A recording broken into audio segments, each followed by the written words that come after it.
ओम गण गणपति नमः। ओम गण गणपति नमः। ओम नमो नारायण। मेरे इस चैनल पर आप सभी का हार्दिक स्वागत है। जैसा कि मैंने आपको पहले बताया है कि मेरे चैनल पर रोज़ सुबह 7 बजे और शाम को 7 बजे श्रीमद् भागवत गीता की महात्म्य की वीडियो और अध्याय की वीडियो आया करेगी। कल प्रथम अध्याय के महात्म्य की और उसके पाठ की वीडियो आई है और आज द्वितीय अध्याय की श्रीमद् भागवत के दूसरे अध्याय के महात्म्य की वीडियो सुबह 7 बजे आ चुकी है और अब श्रीमद् भागवत गीता के दूसरे अध्याय का हिंदी में पाठ करेंगे। पाठ आरंभ करने से पहले आपसे निवेदन है कि चैनल को लाइक, शेयर और सब्सक्राइब कर लें और घंटी के बटन को दबाकर ऑल पर सेट कर लें। तो अब हम अपना दूसरा अध्याय आरंभ करते हैं। संजय बोले कि पूर्वोक्त प्रकार से करुणा करके व्याप्त और आंसुओं से पूर्ण तथा व्याकुल नेत्रों वाले शोक युक्त उस अर्जुन के प्रति भगवान मधुसूदन ने यह वचन कहा कि हे अर्जुन, तुमको इस विषय स्थल में यह अज्ञान किस हेतु से प्राप्त हुआ, क्योंकि यह न तो श्रेष्ठ पुरुषों से आचरण किया गया है और न ही स्वर्ग को देने वाला है, न कीर्ति को करने वाला है। इसलिए हे अर्जुन, नपुंसकता को मत प्राप्त हो, यह तेरे योग्य नहीं है। हे परंतप, तुच्छ हृदय की दुर्बलता को त्याग कर युद्ध के लिए खड़ा हो। तब अर्जुन बोले कि हे मधुसूदन, मैं रणभूमि में भीष्म पितामह और द्रोणाचार्य के प्रति किस प्रकार बाणों से युद्ध करूंगा, क्योंकि हे अरिसूदन, वे दोनों ही पूजनीय हैं। इसलिए इन महानुभाव गुरुजनों को न मारकर इस लोक में भिक्षा का अन्न भी भोगना कल्याणकारक समझता हूँ, क्योंकि गुरुजनों को मारकर भी इस लोक में रुधिर से सने हुए अर्थ और काम रूप भोगों को ही तो भोगूंगा। और हम लोग यह भी नहीं जानते कि हमारे लिए क्या करना श्रेष्ठ है, अथवा यह भी नहीं जानते कि हम जीतेंगे या हमको वे जीतेंगे। और जिनको मारकर हम जीना भी नहीं चाहते, वे ही धृतराष्ट्र के पुत्र हमारे सामने खड़े हैं। इसलिए कायरता रूप दोष करके उपहत हुए स्वभाव वाला और धर्म के विषय में मोहित चित्त हुआ मैं आपसे ये पूछता हूँ, जो कुछ निश्चय किया हुआ कल्याणकारक साधन हो वह मेरे लिए कहिए, क्योंकि मैं आपका शिष्य हूँ। इसलिए आपके शरण हुए मेरे को शिक्षा दीजिए, क्योंकि भूमि में निष्कंटक धन धान्य संपन्न राज्य को और देवताओं के स्वामीपने को प्राप्त होकर भी मैं उस उपाय को नहीं देखता हूँ जो कि मेरी इंद्रियों की सुखाने वाले शोक को दूर कर सके। संजय बोले, हे राजन, निंद्रा को जीतने वाले अर्जुन अंतर्यामी श्री कृष्ण महाराज के प्रति इस प्रकार कहकर फिर श्री गोविंद भगवान से युद्ध नहीं करूँगा ऐसे स्पष्ट शब्द कहकर चुप हो गए। उसके उपरांत हे भरतवंशी धृतराष्ट्र, अंतर्यामी श्री कृष्ण महाराज ने दोनों सेनाओं के बीच में उस शोकयुक्त अर्जुन को हंसते हुए ये वचन कहे, हे अर्जुन, तू न शोक करने योग्य के लिए शोक करता है और पंडितों के वचनों को कहता है, परंतु पंडित जन जिनके प्राण चले गए हैं उनके लिए और जिनके प्राण नहीं गए हैं उनके लिए भी शोक नहीं करते हैं, क्योंकि आत्मा नित्य है। इसलिए शोक करना अयुक्त है। वास्तव में न तो ऐसा ही है कि मैं किसी काल में नहीं था अथवा तू नहीं था, अथवा ये राजलोक नहीं थे, और न ऐसा ही है कि इसके आगे हम सब नहीं रहेंगे, किंतु जैसे जीवात्मा की इस देह में कुमार, युवा और वृद्धावस्था होती है, वैसे ही अन्य शरीर की प्राप्ति होती है। उस विषय में धीर पुरुष नहीं मोहित होते, अर्थात जैसे कुमार, युवा और जरावस्था रूप स्थूल शरीर का विकास अज्ञान से आत्मा में भासता है, वैसे ही एक शरीर से दूसरे शरीर को प्राप्त होना रूप सूक्ष्म शरीर का विकार भी अज्ञान से ही आत्मा में भासता है। इसलिए तत्व को जानने वाला धीर पुरुष इस विषय में नहीं मोहित होता है। हे कुंती पुत्र, सर्दी, गर्मी और सुख दुख को देने वाले इंद्रिय और विषयों के संयोग को क्षणभंगुर और अनित्य हैं। इसलिए हे भरतवंशी अर्जुन, उनको तू सहन कर, क्योंकि हे पुरुष श्रेष्ठ, दुख सुख को समान समझने वाले जिस धीर पुरुष को ये इंद्रियों के विषय व्याकुल नहीं कर सकते, वह मोक्ष के लिए योग्य होता है। और हे अर्जुन, असत वस्तु का तो अस्तित्व नहीं और सत का अभाव नहीं है। इस प्रकार इन दोनों का ही तत्वज्ञानी पुरुषों द्वारा देखा गया है। इस न्याय के अनुसार नाश रहित तो उसको जान जिससे यह संपूर्ण जगत व्याप्त है, क्योंकि इस अविनाशी का विनाश करने को कोई भी समर्थ नहीं है। और इस नाश रहित अप्रेम में नित्य स्वरूप जीवात्मा के ये सब शरीर नाशवान कहे गए हैं। इसलिए हे भरतवंशी अर्जुन, तू युद्ध कर। जो इस आत्मा को मारने वाला समझता है तथा जो इसको मरा मानता है, वे दोनों ही नहीं जानते हैं, क्योंकि यह आत्मा न मरता है और न मारा जाता है। यह आत्मा किसी काल में भी न जन्मता है और न मरता है, अथवा न यह आत्मा होकर के फिर होने वाला है, क्योंकि यह अजन्मा, नित्य, शाश्वत और पुरातन है। शरीर के नाश होने पर भी यह नाश नहीं होता है। हे प्रथापुत्र अर्जुन, जो पुरुष इस आत्मा को नाश रहित, नित्य, अजन्मा और अव्यय जानता है, वह पुरुष कैसे किसको मरवाता है और कैसे किसको मारता है। और यदि तू कहे कि मैं तो शरीरों के वियोग का शोक करता हूँ, तो यह भी उचित नहीं है, क्योंकि जैसे मनुष्य पुराने वस्त्रों को त्याग कर दूसरे नए वस्त्रों को ग्रहण करता है, वैसे ही जीवात्मा पुराने शरीरों को त्याग कर दूसरे नए शरीरों को प्राप्त होता है। हे अर्जुन, इस आत्मा को शस्त्र आदि नहीं काट सकते हैं और न इसको आग जला सकती है और इसको जल गीला नहीं कर सकता है और वायु इसको सुखा नहीं सकती है, क्योंकि यह आत्मा अछेद्य है। यह आत्मा अदाह है और अशोक्य है तथा यह आत्मा निसंदेह, नित्य, सर्वव्यापक, अचल, स्थिर रहने वाला और सनातन है। यह आत्मा अव्यक्त अर्थात इंद्रियों का अविषय, न बदलने वाला कहा गया है। इससे हे अर्जुन, इस आत्मा को ऐसा जानकर तू शोक करने योग्य नहीं है, अर्थात तुझे शोक करना उचित नहीं है।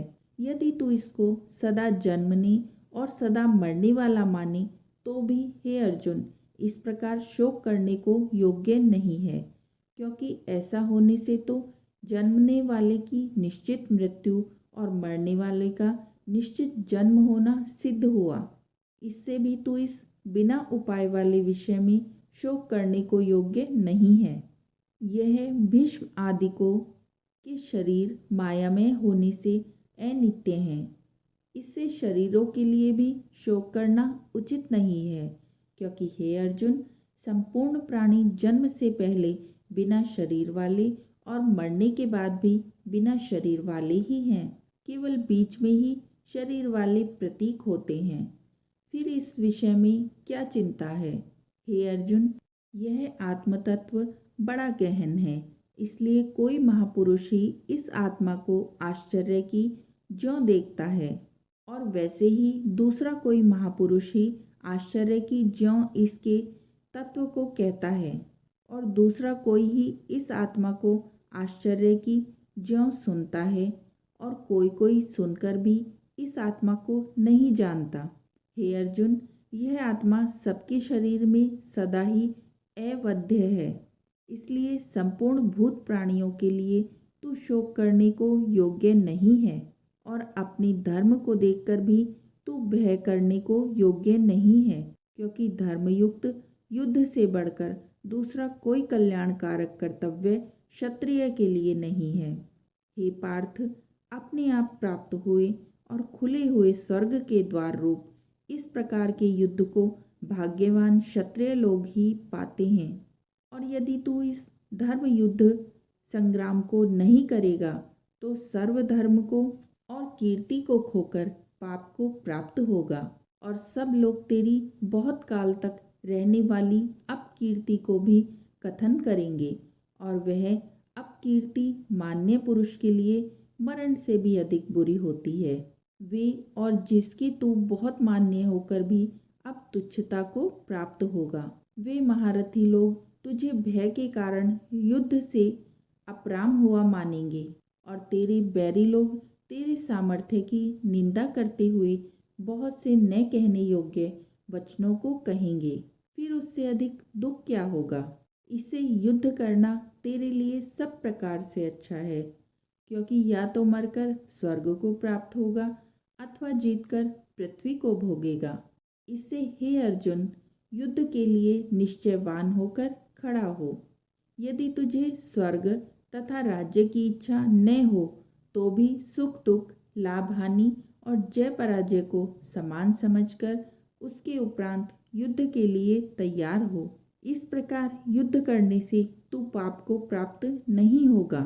हे पार्थ, यह बुद्धि तेरे लिए ज्ञान योग के विषय में कही गई, और इसी को अब निष्काम कर्म योग के विषय में सुन। जिस बुद्धि से युक्त हुआ तू कर्मों के बंधन को अच्छी तरह से नाश करेगा। इस निष्काम कर्म योग में आरंभ का अर्थात बीज का नाश नहीं है, और उल्टा फल रूप दोष भी नहीं होता है। इसलिए इस निष्काम कर्म योग रूप धर्म का थोड़ा भी साधन जन्म मृत्यु रूप महान भय से उद्धार कर देता है। हे अर्जुन, इस कल्याण मार्ग में निश्चयात्मक बुद्धि एक ही है, और अज्ञानी पुरुषों की बुद्धियां बहुत भेदों वाली अनंत होती हैं।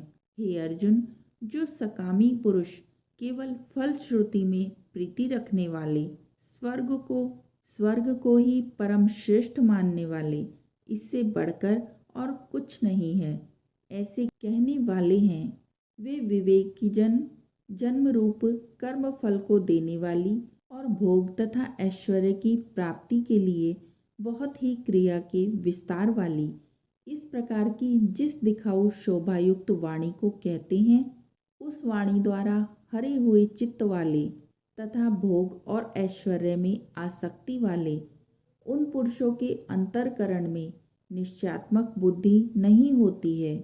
हे अर्जुन, सब वेद तीनों गुणों के कार्य रूप संसार को विषय करने वाले अर्थात प्रकाश करने वाले हैं।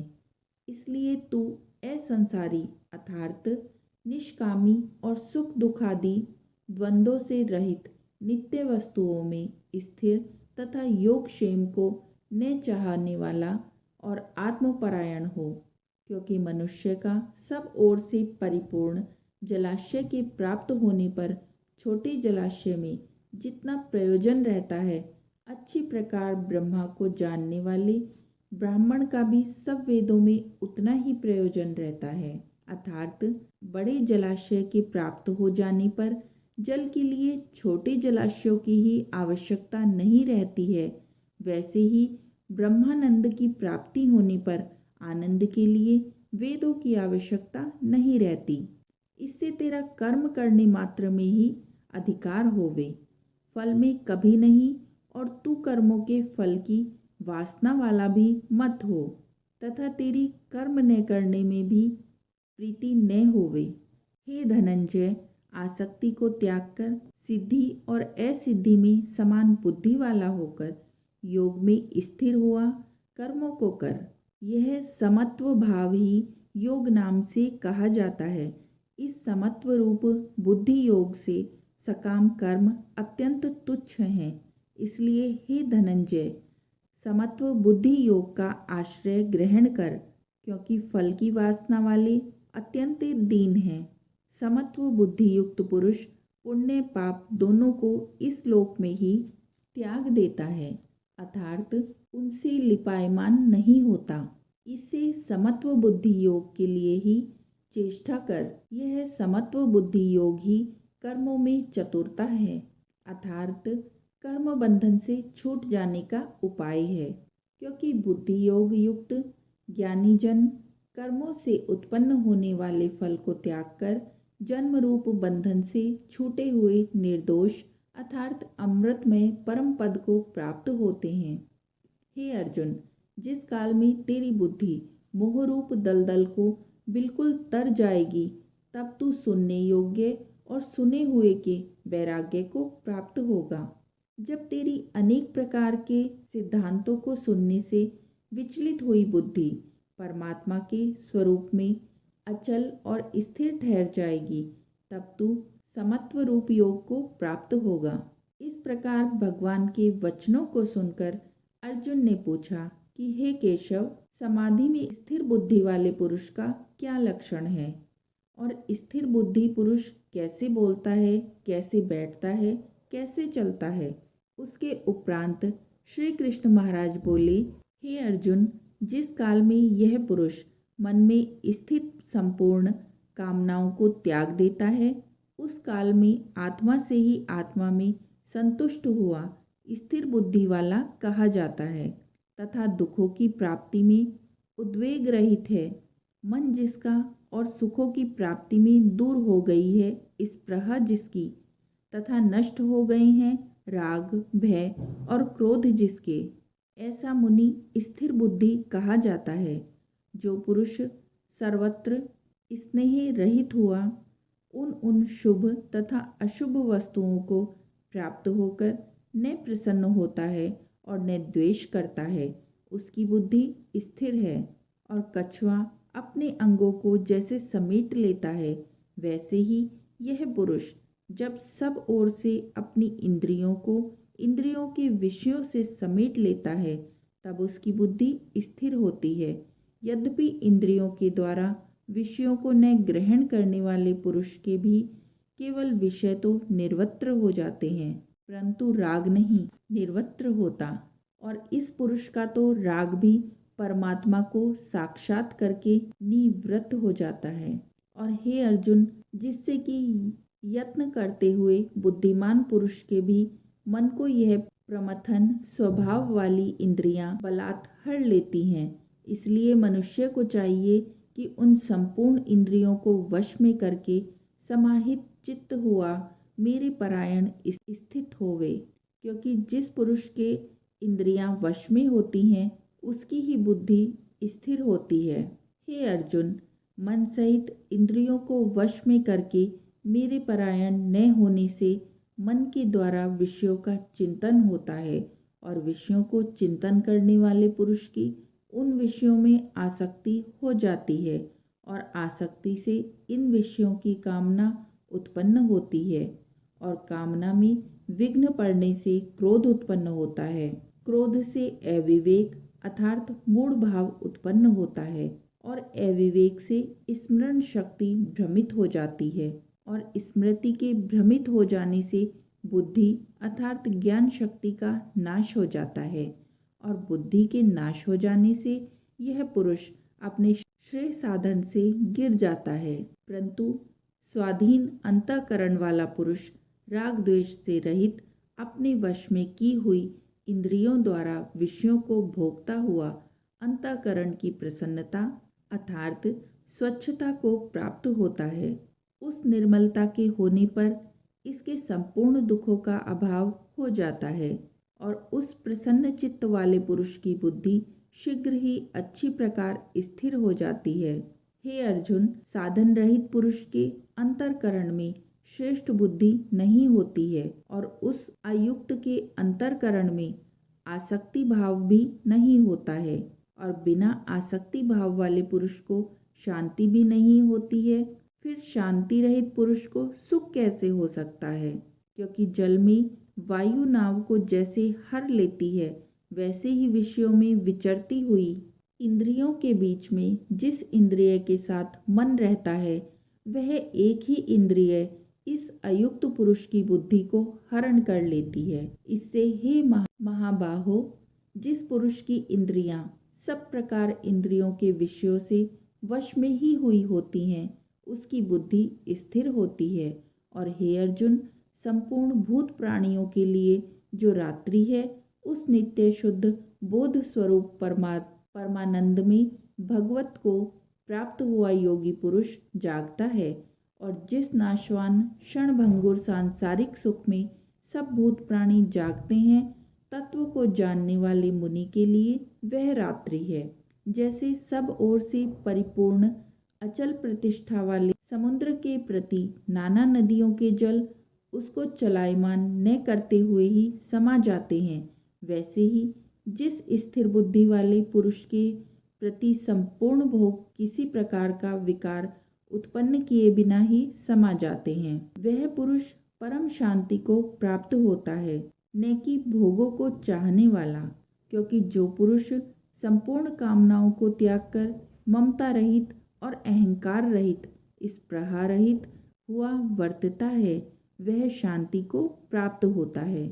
तो हे अर्जुन, यह ब्रह्म को प्राप्त हुए पुरुष की स्थिति है। इसको प्राप्त होकर योगी कभी मोहित नहीं होता है और अंतकाल में इस निष्ठा में स्थिर होकर ब्रह्मानंद को प्राप्त हो जाता है। इति श्रीमद् भगवत गीता रूपी उपनिषद एवं ब्रह्म विद्या तथा योग शास्त्र विषयक श्री कृष्ण और अर्जुन के संवाद में सांख्य योग नामक दूसरा अध्याय अब समाप्त होता है। कोई भी त्रुटि हुई हो तो उसको क्षमा कीजिएगा। बोलो नारायण नारायण, बोलो नारायण नारायण।